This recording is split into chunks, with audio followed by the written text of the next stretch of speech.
Emil Kadlec here. Welcome to the Line of Scrimmage DFS Cash Game Show with a little GPP and ownership percentage data.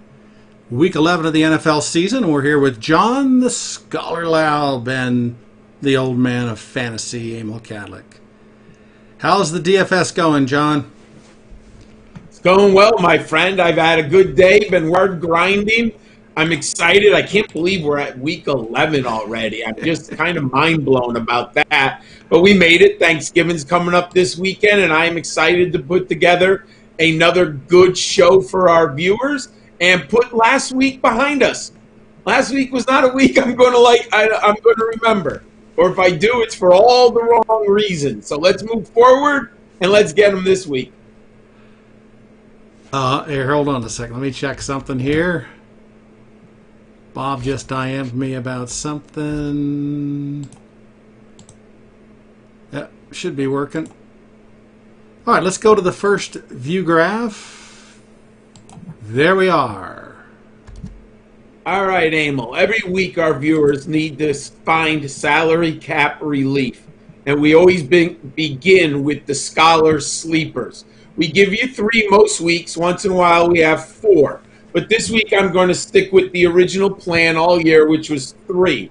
I didn't find a juicy 4th. Now, I'm going to put off the table right now Tyson Hill. I didn't place him here. Obviously, the fantasy community is massively buzzing about Tyson Hill.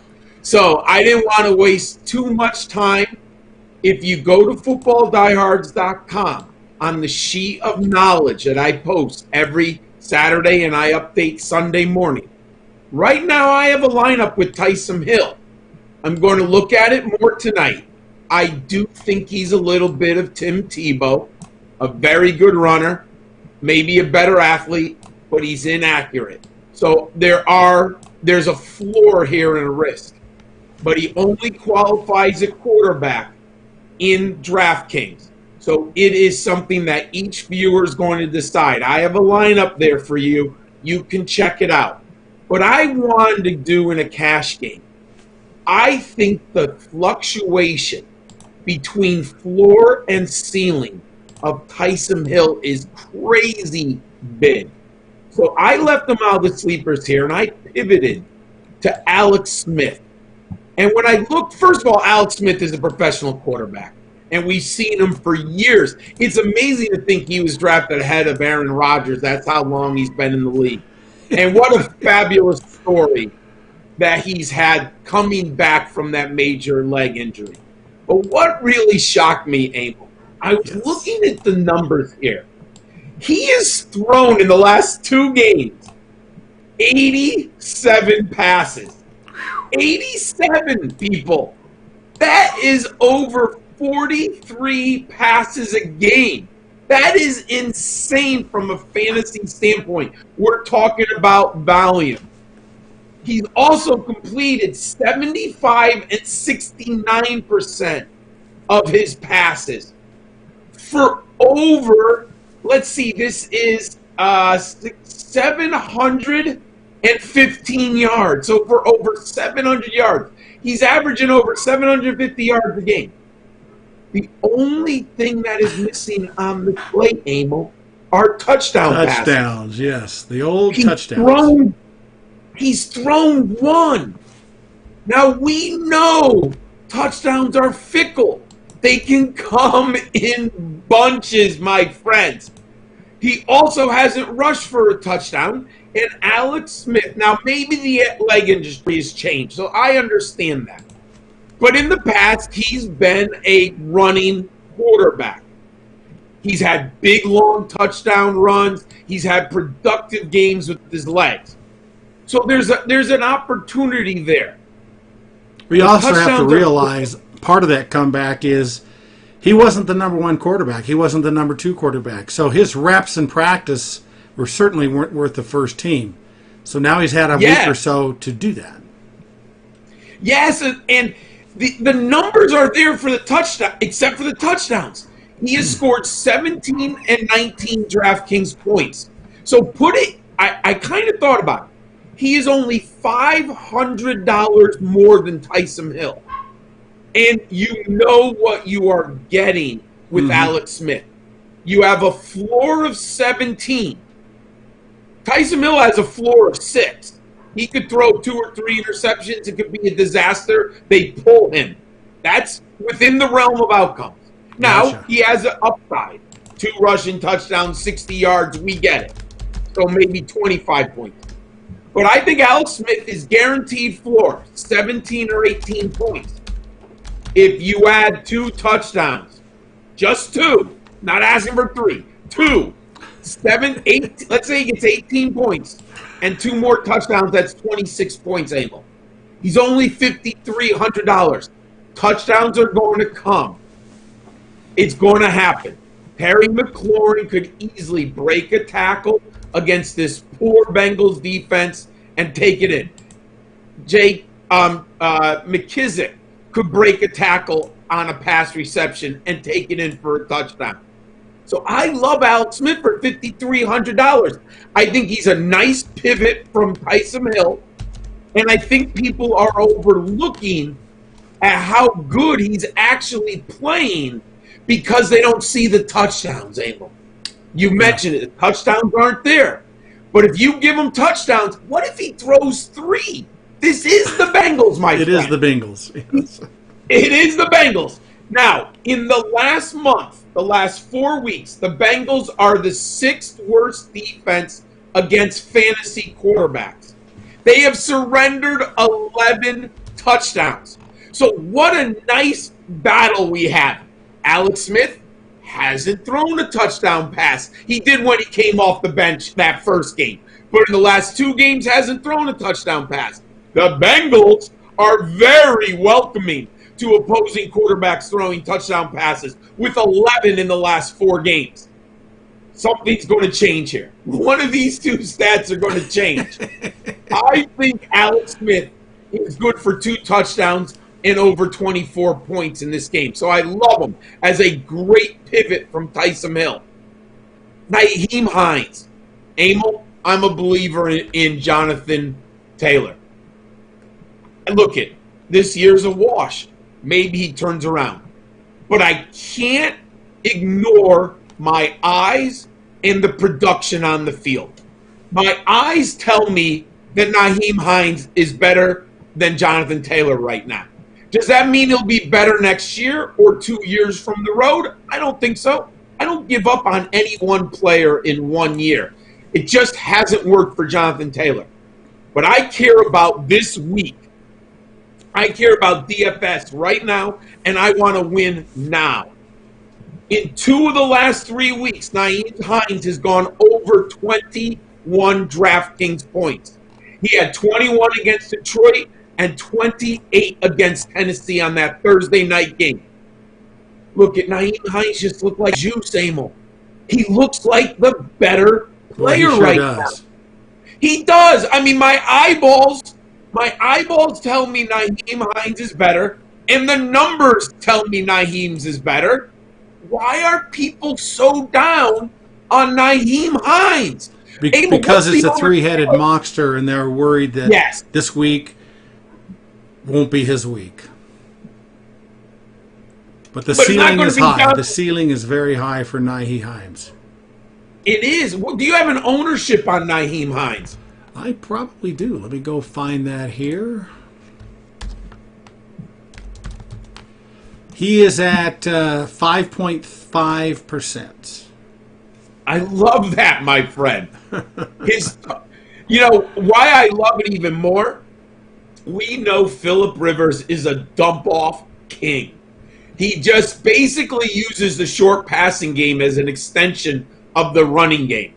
Naeem Hines targets in the last 4 games. 6, 3, 5, 6. Receptions. 5, 2, 3, 5. And he scored 3 receiving touchdowns.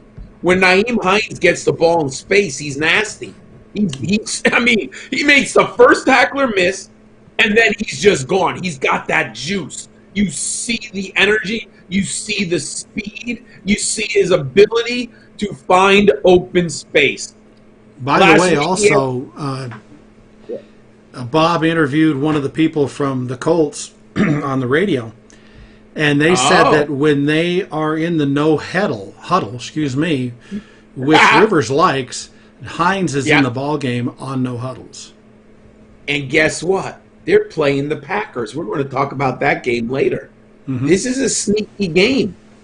You know Rodgers and the boys are going to put up points. Do the Colts have to play from behind and put up points, Emil? Yeah, that's and a good point. If they do, I would say it's a Naheem Heinz game. So for 5,200, I get it. There's risk. I understand that. But the ceiling is so high here. And I have to assume rational coaching. Hey, I've flipped the script. In the beginning of the year, I thought rational coaching dictated Jonathan Taylor would ascend to the top of the pecking order and be wildly productive. It has not happened. So now I have to say, look at my eyeballs and the numbers tell me rational coaching will ascend Naheem Hines. And if you just said the best tidbit I've read or heard in week, Phillip Rivers likes him in the 2-minute drill. I'll take it. And we know Phillip Rivers dumps the ball. Look at what he did for Austin Eckler the last 2 years he was in San Diego, right? That's what we have. That's what we have, in my opinion. So I'm jumping on board. And then Jacoby Myers. Hey, we looked at that Patriots wide receiver core. Who is going to lead the team? People love Edelman, but he seems to have gotten old. He's gotten injured. And then N'Keal Harry was the first-round pick. I really felt N'Keal Harry would rise. He has been a massive failure. He looked terrible the other night. When was that? Sunday night, I think that? Or Monday night again. He looked terrible. But you know who looks great? Jacoby Myers, man. I can't ignore the reality. Last 4 games, 16, 32, 13, and 10 DraftKings points. You're getting a starting receiver. Now, it's not a high-octane offense. I understand that. And they're going to run the ball. They have Cam. They have Damian Harris. Sony Michel might be back. So I get that. But you know what? There are players who are efficient with limited volume. Right now, that's what Jacoby Myers is doing. And you know what? I can't discount him because the production's there. Last 3 games, he has been targeted 31 times, my friends. Ooh. And he has caught 23 passes. What I love, all those numbers I just gave you, friends, he has not scored a touchdown yet. I get it. Cam's only thrown 3. But Cam's a professional quarterback. He's going to throw touchdowns. Now, he's not going to all of a sudden throw 3 or 4 a game. But he's going to start to throw 1 a game. Maybe run one in, throw 1. Well, Jacoby Myers, I think, is in the best position right now to catch those touchdown passes. And when you have high-end volume and you have high-end efficiency, I'm all in. Jacoby Myers looks great. He's getting open. Josh McDaniel is designing plays for him. And Cam Newton is getting him the ball. I'm all in. He's 4,900. So there are my scholars, 3 sleepers to save you money on your cash game salary cap. And if you want to put him in a GPP, what's the ownership on Myers, by the way, Emil? Do you have that? 16.6. He's the 4th highest owned receiver this week. All right. So I would not put him in GPP then. But I would definitely play him in cash games. So people are on it. They understand what's happening and how good he is. So total cash game, but not a GPP. I can't go with 16% ownership. Pretty high. We've got a question here by Bo McBigtime. He says, I'm wildly high on Curtis Samuel as a sleeper. What do you feel about that? Oh, I almost put Curtis Samuel on the list, my friend. I think that's a great choice. Now, the challenge is Matthew Stafford going to play? That concerned me. Now, it looks like he's going to play. He's on my sheet of knowledge list in the value plays because I like him a ton. Then the other challenge I had, is it going to be P.J. Walker or Will Grier. I don't think Teddy Bridgewater is going to quarterback. That's what kind of looks, but I have not seen. I was looking around 5 o'clock tonight. I cannot get 100% confirmation who's going to start at quarterback. So with a little bit of uncertainty, it was between Curtis Samuel and Jacoby Myers. I put Jacoby Myers in. We know Cam Newton's the quarterback. We know the system is using him. Josh McDaniels. So I said it is safer with Jacoby Myers. As a nice pivot, I do like Curtis Samuel. And by the way, Emil, what's Curtis Samuel's ownership? Ooh, I didn't even think about that. But I'll grab that real quick here. Yeah, because I was more worried about the team right now. Curtis Samuel, Carolina, he's at 3.9. Oh, that's a great GPP. Yeah. That's an awesome. And you know why I do like him? Mike Davis was unproductive. And if you've seen, they dipped their toes with Curtis Samuel running the football and lining up in the backfield. What if they just give Curtis Samuel 6 carries out of the backfield, including his pass-catching duties? So I do like Samuel, but there's still some questions. That's why I didn't put him on the sleepers here. But he is in my value play. Yeah. Great. Excellent question. Excellent answer. All right. Ready for the next slide? Yeah. Here we are. All right. Obviously, if I like Jacoby Myers, I do like Cam Newton in this game. The Texans are not very good against opposing quarterbacks. I'm willing to go against them.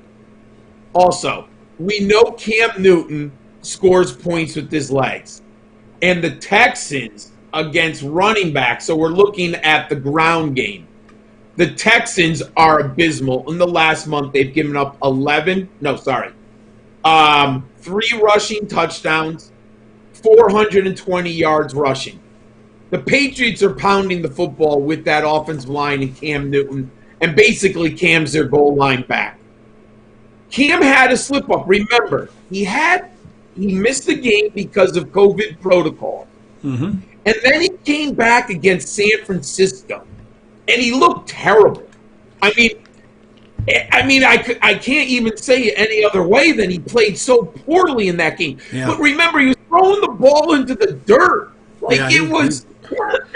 His footwork did not look very well in that game. No, so something was wrong. But since that game, I'm sorry, my allergies today. Cam Newton, 19, 24, and 17 DraftKings points. He's been very good since then. What I like about him, he has completed the last 2 games, 76 and 77% of his passes. Remember the criticism for years was Cam Newton completed less than 60% of his passes? What Josh McDaniel and Bill Belichick are doing, and give credit to Cam, because Cam is bought in and Cam is studied. I've been reading some great things. The players love Cam, the coaching staff. And remember, Belichick was waxing poetically about Cam Newton in an interview. I was stunned. He never waxes poetic about anyone. So then here you go, Cam Newton. The numbers are there. Now, you're not going to get a lot of passing yards. I get it. But we're buying the rushing touchdowns. In the last 4 games, he has 4 rushing touchdowns. 4. For the season, let's see, how many does he have rushing for the season? I think he has like 9. 9 rushing touchdowns. That's crazy. And this is the Texans. And they can't stop the run. And the Patriots are going to run. The Patriots don't want to have Deshaun Watson on the field. I've been watching Bill Belichick since he was with the Giants and Bill Parcells. He upset the Bills by controlling the clock. Josh McDaniels and the Patriots and Belichick are going back to that formula. They're grinding the clock. They're limiting opponents' touches. They're limiting opponents' plays per game. And they're controlling the game on the ground. And they're beating you up physically. I like Cam Newton here. He's 6,200, my friends. I think he has a floor of 16 points and a ceiling of 24. So I think it's very reasonable to think about 22 points here. He's in my cash game fantastic 4. What's the ownership on Cam, by the way, Emil? What's he got there? Let's go take a look here. He's the 5th owned quarterback, but it's at 7.2%. Oh, that's good for a cash game. 7.2 is low. Not for a GPP, but I'll take it for a cash game. That's a decent. So people, I like them this week too. Miles Sanders, my friends. Last week, this narrative of Miles Sanders and the Eagles would be entirely different if Corey Clement didn't get 1 carry in the goal line for a touchdown. It's unbelievable. Corey Clement played in 1 play. One stupid and I play. That 1 play, and he scored. Well, if Miles Sanders gets that touchdown, he has 19.5 points last week. The entire script is different. Mm-hmm. People wouldn't have been ecstatic, but 19.5, I can't complain. He had 13.5. Miles Sanders is still the best back on the team, and I get it. Peterson rotates, and we had bad luck with Corey Clement literally having 1 play for a touchdown. I think the ownership's low here. Emil, what do we have on that? Miles Sanders, Philadelphia, 4.6%. You see, I think people are afraid of him. They're mad. Recency bias. And here, you know what, Emil? Myles Garrett being out is why I like Sanders even more. You can make an argument. Look, Myles Garrett is definitely a top 3 defensive player in the NFL. He is that defense. Without Myles Garrett, there will be less pressure on Carson Wentz, which means he will be more likely to complete passes, which means there'll be more opportunities for the offense and Miles Sanders. I like Miles Sanders here. If he gets that touchdown, it's a different narrative. And you're talking about still the pass catching back. He had 5 targets last week. Unfortunately, he only caught 2 of them. Mm-hmm.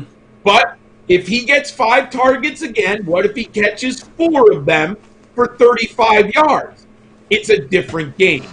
So I like Miles Sanders here. Sometimes the process works, but you don't get the results you want. I'm staying with the process. I'm staying with the talent. And I like the matchup even better. I needed to save our viewers money. I wish I had picked up Salvin Ahmed. I had Miles, Miles, who was a former Bronco, or the former Dolphin, who was earlier in the year. Why can't I remember his name now? Yeah, the running back. Oh my God. I'm drawing a blank. I just did a video of him. I know what you're talking about. I apologize. Oh my God, I hate when I do this. Miles Gaskin, sorry. Gaskin, yeah. I had Miles Gaskin, and I thought he would be back, so I didn't pick up, Ahmed. I stayed with Gaskins, hoping he'd be back. But he's not back. And Jordan Howard was released, and Matt Breida just doesn't get on the field enough. You know what I'm going here? Salary, $4,800. Matchup, Broncos in the last month, Emil, are the 2nd worst defense against the run. They've lost too many parts on the defensive side of the football. In the last 4 games, Denver has surrendered 549 rushing yards, 6 touchdowns on the ground, 19 receptions, and a touchdown in the air to opposing running backs. And you know what? Brian Flores has turned this Dolphins team around. And you know what? He made a decision to flip the script from Ryan Fitzpatrick, which I was loving Ryan Fitzpatrick, and he put in Tua. And you know what? Tua's not playing great. But this is where I think watching football like I have for over 40 years helps. The Dolphins are rallying around Tua. Mm-hmm. There's an energy to that team. Now, you can't necessarily quantify energy in statistics, but I've watched these games because I've been looking at Tua. And I'll tell you, while Tua's not playing great, he's not playing poorly. He's a rookie. What I see in this team right now, Emil, is a team that is confident, and they believe in him. And stat guys are going to tell you that doesn't matter. Culture doesn't matter.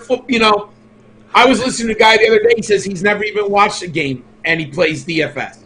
Wow. And I find that fascinating. But it's for the money. It's the gamble. I get it. But I love football. And yes, if you're looking at this Dolphins team, you don't see how Tua's changed it. I'm taking Ahmed here last week, 16 points. And Flores, if you've studied him, while he hasn't had a great running back in his year and a half, you know what they do? They feed their running back. Now, they've changed, but he's pretty consistent feeding his running back.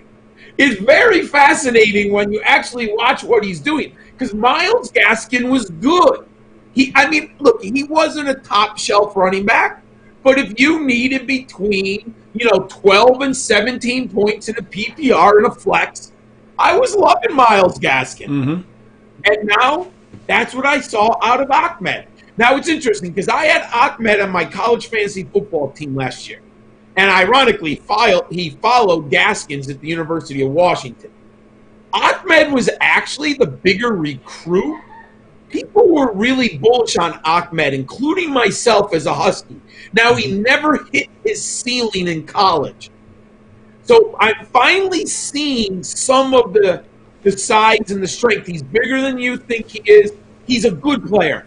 I don't think he's the answer. Once they get to it, they're going to get a big time back down the road here. They're always coming up in the draft. But I'm looking at this week, and for $4,800, I'm on Ahmed. I'll take him here. I think you have a nice floor, 10 to 11 points, with the ceiling of 16 to 17. So I'll take him here. And what's Ahmed's ownership, Emil? 5.2%. Wow, that's pretty low. I'm surprised. Yeah. I kind of thought he stood out if you're looking at salary and what he can do. Now, our fourth player for the Fantastic Four, I gave you 2 running backs this week. Don't always do that, but this week I wanted to give you a cheap value play in Ahmed. Tyler Boyd, I don't know why the industry doesn't love him. I think he's always undervalued. He's in a great spot here against Washington. T. Higgins is playing so well. I do think that opens things up for Tyler Boyd. They're coming off a game against the Steelers. What I love about Boyd, the targets are there. Last 4 games, 8, 13, 7, 8. Pretty darn consistent. His DraftKings points, 13, 30, 20, 10. So there's a little bit of a fluctuation here in the right matchup, and if he gets into the end zone, those are variables. But we know the matchup is good against Washington. Touchdowns are the fickle aspect. So I'm going to bank on value. I'm going to bank on the matchup against Washington. I like this for Tyler Boyd out of the slot, and I hope he gets in the end zone. We can't predict it, but they come. He's got 3 this year. 5,600. I think you have a very nice floor, 10 with a ceiling of 30. I'll take it in a cash game. I like to have some upper end ceiling. I don't think Ahmed is the real high ceiling play, but I think Tyler Boyd has that high ceiling, like Miles Sanders. If they both hit, you can get between 24 and 30 points. He's 5,600, and I'm pretty sure if I look, let me double check. He's less than, yes. So he's $300 less than T. Higgins. T. Higgins is 5,900. So T. Higgins is actually past Boyd outright now on salary. Yeah, I'll take Boyd. I save a little bit, and I think Boyd out of the slot against Washington's in a smash spot. So that's my Fantastic Four for the slate this Sunday, Emil. What do you think? That's very good. And FYI, Boyd's ownership is 5.8%. Oh, that's nice, too. It's almost cash, almost a GPP at 5% because he has the ceiling. He could get you 30 points. Yeah. All right, ladies and gentlemen, we're here for you, but we also have an entire website, footballdiehards.com, that has amazing articles to help you put together your lineups. You have every week the Hall of Famer Bob Harris, the DFS 3 and Out. It's up there now. It's a must-read. I read it every week. Go check it out. The Shadow Knows by Gary Davenport. It is wide receiver, cornerback matchups. If you're looking for value at the wide receiver position, who has an excellent matchup you can exploit in DFS, Gary gives it to you in The Shadow Knows. Our team gives you DFS, digging in the crates daily. Those are value plays. You can go check those out. Where can I save money? Where can I pivot? You have my DFS sheet of knowledge for the DraftKings Sunday main slate. That is up there right now. Top shelf investments, value plays, fading plays, and my 2 top lineups that I put into cash games every week. And then earlier in the week, Kyle Dvorak publishes 2 DFS cash game and tournament breakdowns. All of those are there for you to read. Go check them out, my friends. All right, the final view graph. All right, our GPP contrarian stack. We haven't hit it lately, but I'm working hard, and we know these are difficult, but that's what we're here for. Trying to find value on an unpopular lineup that you, if things go your way, and that means the touchdowns fall in your favor, the game script might flip itself, or people aren't thinking about the outcome, I'm trying to give you a GPP contrarian stack. You can also go to footballdiehards.com and put these 5 players in our DFS optimizer. Tell the optimizer you're putting this for GPP, and then it'll tell you who are the other 4 players to best build around these 5. It's a great tool, my friends. It's awesome. So I was looking, and I said, wow, no one's talking about Phillip Rivers and the Colts. They're in the highest game here, 51.5, against Aaron Rodgers and the Packers. So I'm like, no one's talking about Phillip Rivers. What's the ownership on Phillip, Emil? It's got to be Rivers, low, right? Quarterback, 4.4%. Ooh, we're under that magical 5%. I looked at it. Last 4 games, 19. Then he had a tough one against Baltimore, 8. The previous 2 before that, 22 and 28. So we have a ceiling of 28. That's Phillip Rivers. Could throw 3 touchdowns in this game. It's possible, especially if Aaron Rodgers and that Packers offense gets moving. So I like Phillips here. Low owned in the highest under. What's Aaron by a long shot? What's Aaron Rodgers' ownership? Because I assume that was much higher. That's why I went to Phillip Rivers. Aaron Rodgers is 6.8%. Wow, he's not even that owned. That's shocking. Not that high, yeah. He's there, but yeah, a little bit. Yeah, but not. I mean, I would have thought it'd be closer to 10 if you asked me, but that's still pretty good. But I'm going to pivot to Phillip Rivers here because I think this has shootout potential between these 2. One's a Devlin Hall of Famer in Rodgers, and Phillip, that's going to be an interesting argument. We'll have that another day. So then I said, I think Aaron Jones is in the same kind of bucket as Miles Sanders. People are a little disappointed in what Aaron Jones has been doing. Against San Francisco, 13 points. Against Jacksonville, 14.5 points. Why are they disappointed? He hasn't been getting in the end zone. Aaron Jones has not scored since week 6 against Tampa Bay. Ooh. The touches are there. The targets are there. The receptions are there. In the last 2 games, he's incredibly efficient in the passing game. 11 targets, 10 receptions for 70 yards. Now, Aaron Jones can score on a touchdown pass very easy, but he hasn't since Atlanta in week 4. Now, he has 13 and 15 carries the last 2 games, but no touchdowns. He hasn't scored a rushing touchdown against Tampa Bay. Now, when Jamal Williams was in the game, Jamal Williams was getting his fantasy production because he scored the touchdowns. Mm-hmm. Aaron Rodgers has not. Aaron Jones has not. Touchdowns come. They're going to come. Maybe this week, maybe next week. I'm banking on this week. And what's the ownership on Jones, my friend? 9%. That's nice. Under 10%. And his ceiling, he could easily get 30 points if things go our way. So remember, he scored 48 against Detroit earlier in the year, 22 against Atlanta. And if you've loved Aaron Jones for the last 2 years, you know the upside. Getting low ownership. And as an example, what's the ownership on Cook and Kamara? Cook and Kamara, huh? Kamara is 11.9, and Dalvin Cook is 33.6. Well, it's a no-brain pivot.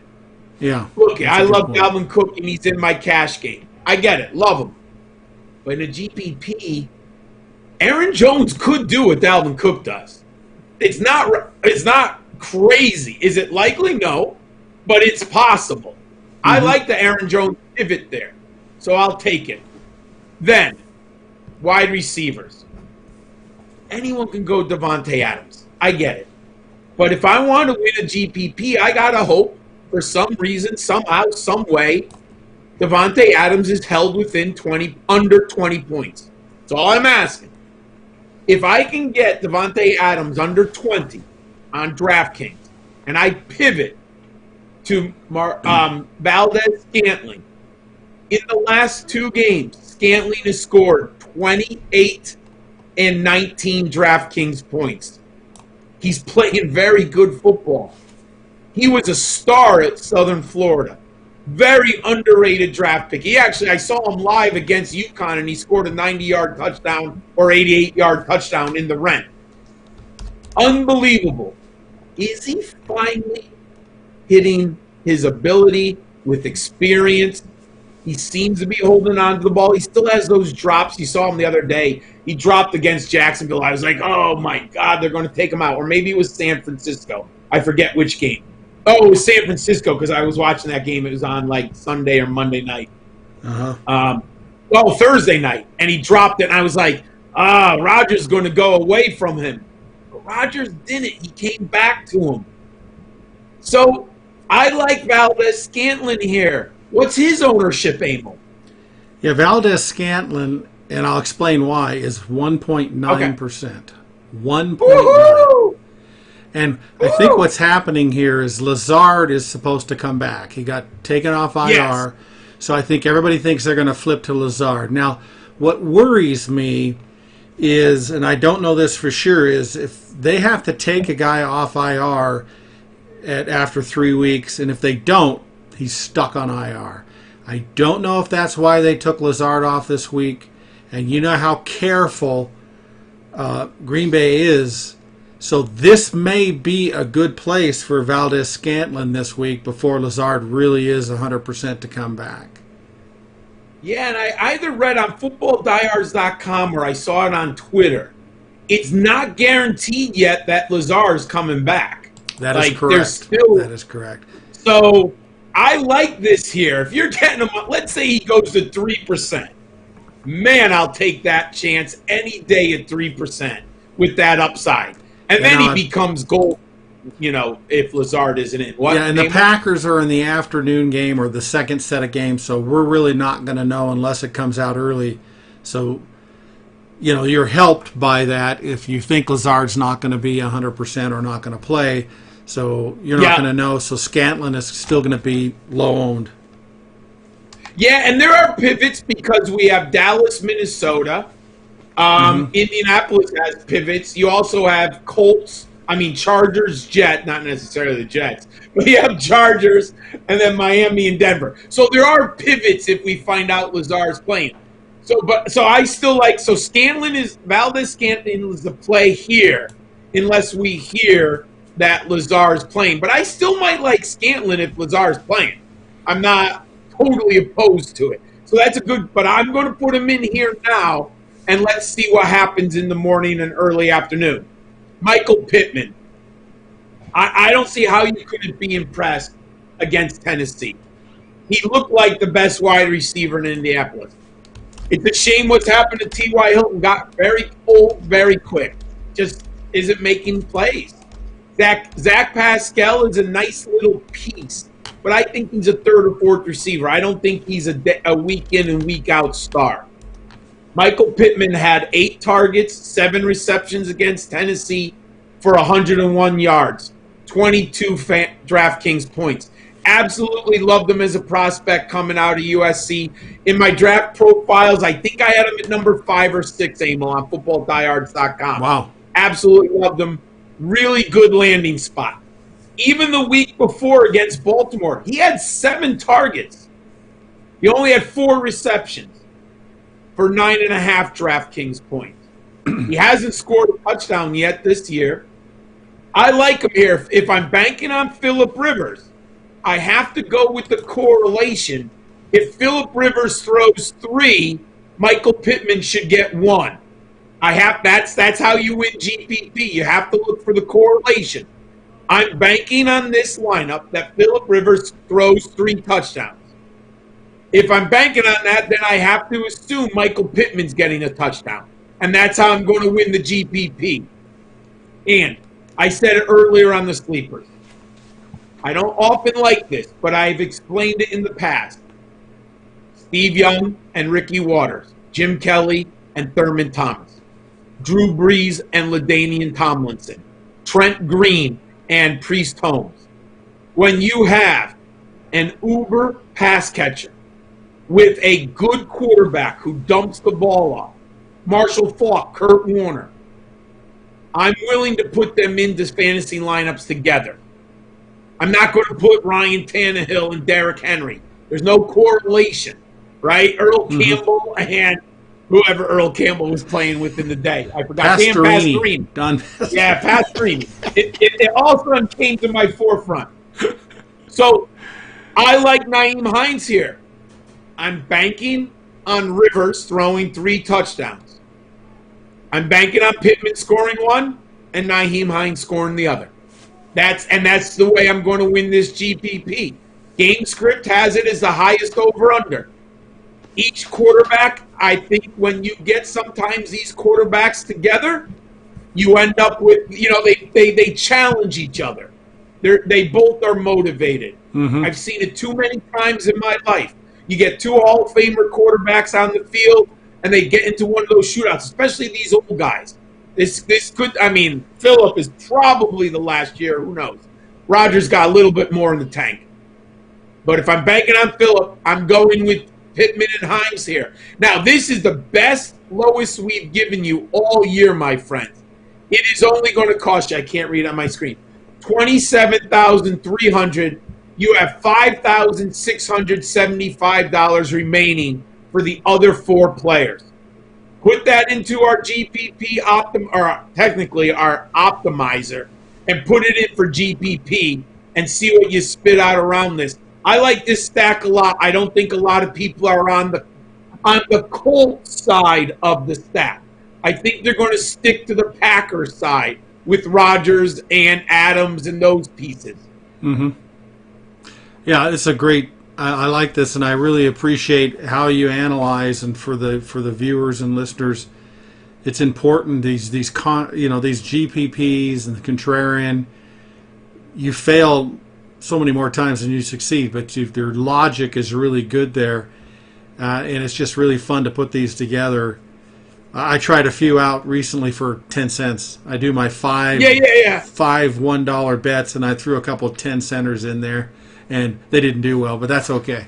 Look, I usually do 2. I like to put together 2, and I hope that, for our viewers, I've modeled how to do it. So if you want to go attack another one, I've given you how to do it. Just find a different matchup. I did think hard a lot about the Falcons side against the Saints. The problem is I don't like any of the Saints wide receivers with Tyson Hill. So I kind of got stuck. Yeah. Because I had Alvin. Because, obviously you have to go with Kamara. And I wanted Matt Ryan. But who are you going to take? Traquan Smith, Michael Thomas, or Tyson Hill? I don't see the upside. So, but if you want to do it, that was my other thought process. But I found these 5 pieces to be better. Yeah, hopefully I'm exciting. modeling for our viewers.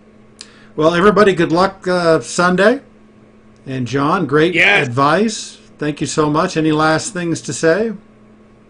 No, enjoy your Thanksgiving, everyone. And remember, tomorrow I always overnight and early morning I redo my lineups and the sheet of knowledge. They're usually updated by 9 a.m. Eastern time for Sunday slate.